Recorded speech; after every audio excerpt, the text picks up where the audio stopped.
ঝিনাইদহ ৪ আসনের এমপি আনোয়ারুল আজিম আনারের মেয়ে মমতারিন ফেরদৌস ডারিন বলেন, সুযোগ পেলেই অবশ্যই রাজনীতি করব, তবে সেটা নিয়ে এখন ভাবছি না।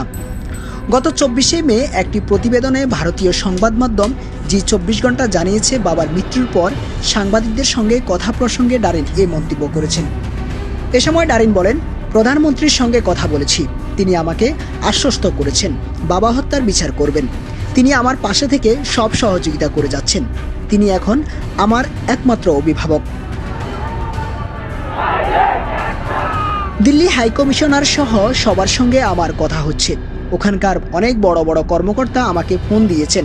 তারা নিজেরাই বিষয়টা দেখছেন। তারা চেষ্টা করছেন কিছু না কিছু বের করবেন। তিনি আরও বলেন, হত্যার পরিকল্পনাকারীকে ধরার পরেই খতিয়ে দেখা যাবে আসলে কি জন্য সে এত বড় অপকর্ম ঘটালো। এর বিচার অবশ্যই হবে। প্রধানমন্ত্রী তার বাবা হত্যার বিচার করেছেন, তাহলে আমার বাবার হত্যার বিচার তিনি অবশ্যই করবেন। ডারিন বলেন, বাবা জীবিত থাকতে বুঝি নাই বাবা কতটা জনপ্রিয় ছিলেন। বাবা হত্যার বিচার চাইতে গিয়ে দেখেছি বাবাকে মানুষ কতটা ভালোবাসে। যেখানে গিয়েছি সবার ভালোবাসা পেয়েছি, সেটা একমাত্র বাবার কারণে।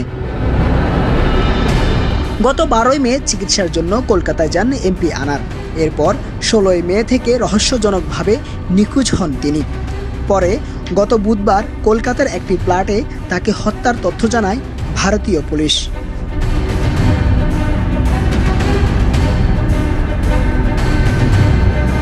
Mirajuddin, news desk.